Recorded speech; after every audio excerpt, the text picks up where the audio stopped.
ለምን አንዳንድ ነገሮችን ለመቋቋም እንደሚከብድህ ምክንያቱን ለማወቅ ትፈልግ ይሆናል። ለምን ለራስ ያለ አመለካከት ቶሎ ዝቅ እንደሚል ወይም በግንኙነት ውስጥም ሰዎችን ማመን ለምን እንደሚከብድህ ለማወቅ ብዙ ጊዜ ፈጅቶብህ ይሆናል። መልካሞቹ ነገሮች ይሄዱብኛል ብሎ መፍራት ወይም መጥፎ ነገር ይከሰትብኛል ብሎ መስጋት ህይወትህን ይፈታተናል። ኑሮህን መለስ ብለህ ስታይ የምትጠብቃቸው መልካሞቹ ቀናት ዘግይተውብሃል። ለአመታት ያለ ለውጥ ያለ እድገት ኖረሃል። አሊያም ደግሞ ከእኩያዎች ወደ ኋላ እንደቀረህ ሊሰማህ ይችላል። እነዚህ ባህሪያት ከአንተ ጋር ውለው ያደሩ ሊሆኑ ይችላሉ።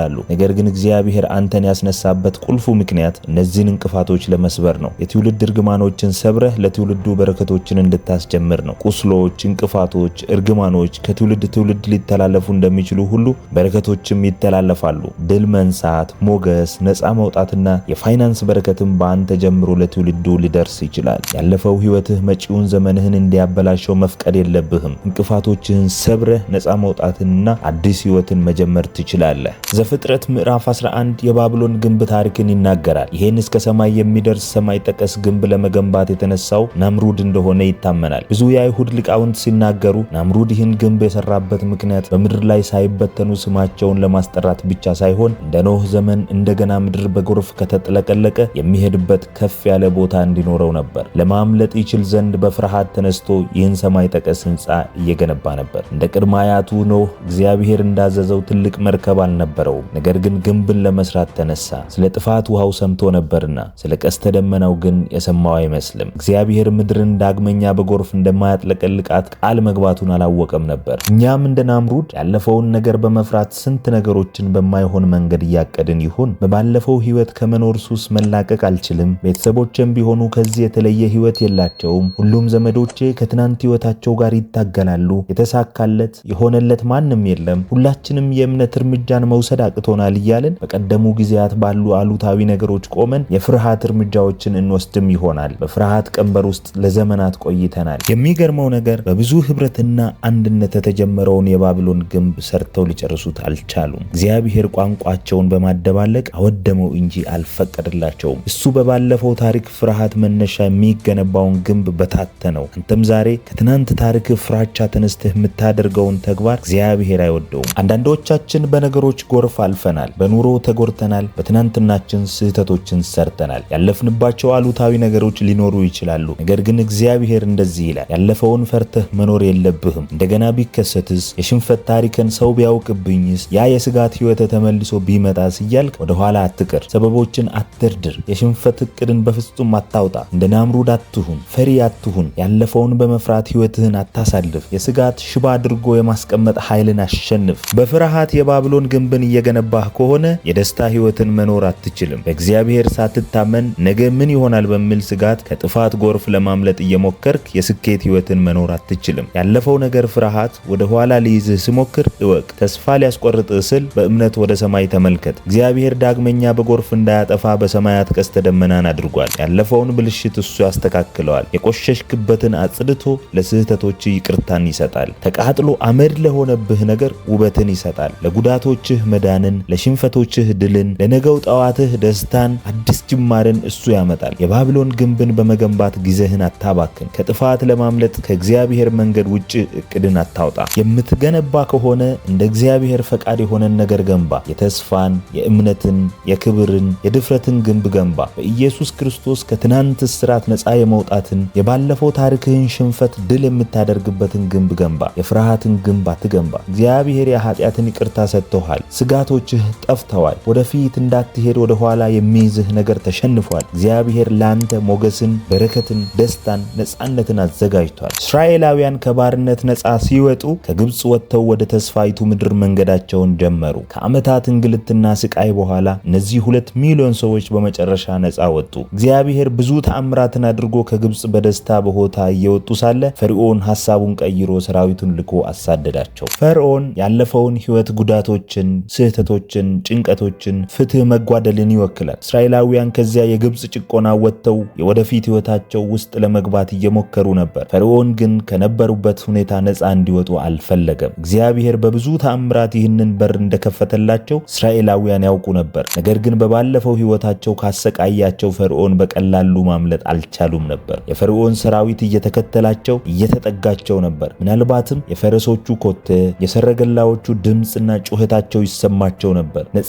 መውጣት የግብፃውያኑ ፈቃድ አልነበረም፣ የእግዚአብሔር እንጂ። አንተም ዛሬ በማንኛውም ጊዜ ወደፊት ለመራመድ ስትሞክር ያለፈው ነገርህ ሲያሳድድ ብትሰማ አትደንግጥ። የሰራሃቸውን ስህተቶች እያስታወሰ ብዙ ብነግርህም አትገረም። ያለፈው ሕይወትህ ልክ እንደ ፈርዖን ሁሌም አሳዳጅ ነውና።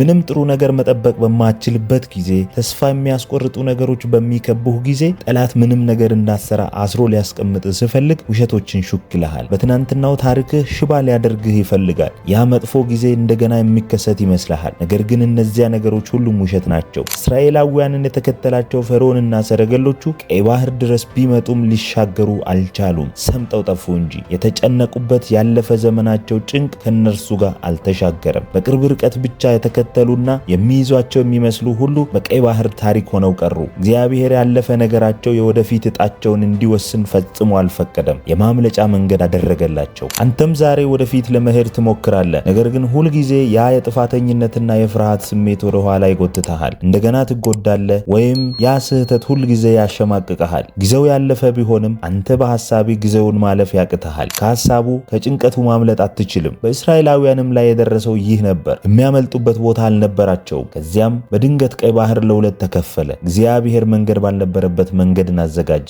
እናም እነዚያ 2 ሚሊዮን ሰዎች ባህሩ ተከፍሎ በደረቅ መሬት ተሻገሩ። እግዚአብሔር ሕዝቡን አሻግሮ ብቻ ውሃውን ቢዘጋ በቂ ሊሆን ይችል ነበር። የፈርዖን ሰራዊት ባይሰጥምና ማዶ ቢቀር እንኳን ታላቅ ታምር ነበር። ነገር ግን እስራኤላውያን ያዳናቸውን የእግዚአብሔርን ማዳን ኃያልነት እንዲናገሩና ዳግም ስለ ግብፃውያን እያሰቡ መጥተው ይዙናል ብለው እንዳይሰጉ እግዚአብሔር ሌላ ታላቅ ታምር ጨመረበት። ፈርዖንና ሰራዊቱ በባህር ሰጠሙ፣ አንዳቸውም አልተረፉም። ከዚያ ጊዜ በኋላ እስራኤል ግብፃውያንን ዳግመኛ አልፈሩም፣ በትከሻቸውም አልከበዱም፣ ከስጋት ጋር አልኖሩም፣ ዛቻቸውም አልተከተላቸውም። እግዚአብሔር ያለፈው ነገር ላይ እንዲያተኩሩ አልፈለገምና። ምናልባት አንተንም የሚያሳድዱ አንዳንድ ነገሮች ይኖራሉ።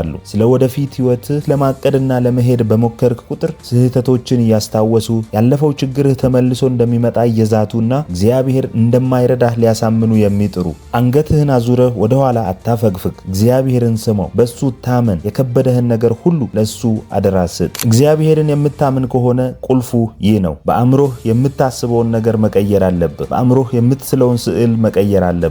አሉታዊ ትውስታዎችን ማሰላሰል የለብህም። የእግዚአብሔርን ትልቅነት እንጂ የችግርህን ግዝፈት አታስብ። የእግዚአብሔር ትልቅነት ላይ ስታተኩር የሚከተልህ የትኛውም ሁኔታ አንተን ለመያዝ ጉልበት አይኖረውም። ወደ ኋላ እየተመለከትክ ወደፊት መሄድ አትችልም። ስለዚህ እነዚያን ምስሎች በሙሉ አጥፋ። እግዚአብሔር እንዳለው ሰው፣ ምህረት እንደተደረገለት ሰው፣ እግዚአብሔር ኃይሉ እንደሆነው ሰው ኑር። መባረክህን ማየት ጀምር። በታላቅ የቤተሰብ ደስታ፣ የህልሞች መሳካት፣ የአዲስ ደረጃዎች እድገትን የሚያሳይ ምስሎችን ማየት ጀምር። ተመልከት። ጠላት እስራኤላውያን ራሳቸውን እንደኮበለሉ ባሪያዎች እንዲመለከቱ ነበር ፍላጎቱ። ጥፋተኝነት እንዲሰማቸው ነበር ምኞቱ። ነፃ ወጥቻለሁ ትላለህ፣ ግን አሁንም ባሪያ ነህ። አሁንም የበታች ነህ። በችግር ላይ ነህ። ማንነትህ የእኔ ባሪያ ነው በሚል ሁኔታ ነበር የተከተላቸው። ጠላት በራሱ ዋጋህን መተመን ይፈልጋል። ዋጋህን ለመወሰን ደግሞ የባለፈውን ጊዜ አሉታዊ ነገሮች ማስታወስ ይወዳል። በደል ደርሶብሽ ከነበረ ዋጋ ስለሌለሽ ነው ይህ የሆነብሽ ብሎ ያንሾካሹካል። ያ ሰው አንቺን ትቷል፣ ልብሽ ተሰብሯል፣ አንቺ ቆንጆ አይደለሽም፣ ብዙ ስህተት ትሰሪያለሽ፣ ህይወትሽ ተመሰቃቅሏል ብሎ ይናገራል። ብቁ አይደለሽም ብልሽም እነዚያን ውሸቶቹን አትስሚ።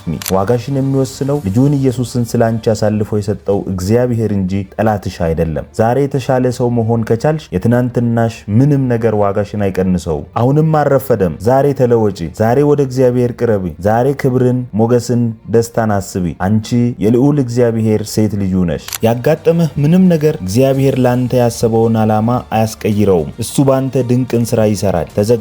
ያለፈው ጊዜ ያለፈ ጊዜ ነው። እግዚአብሔር ለመስራት ከፈለገ ማንም አይከለክለውም። በውስጥ ያስቀመጠውን ትልቅ ነገር እሱ ያደርገዋል። አንተ የበኩልህን ድርሻ በመወጣት ወደፊት መሄድ አለብህ።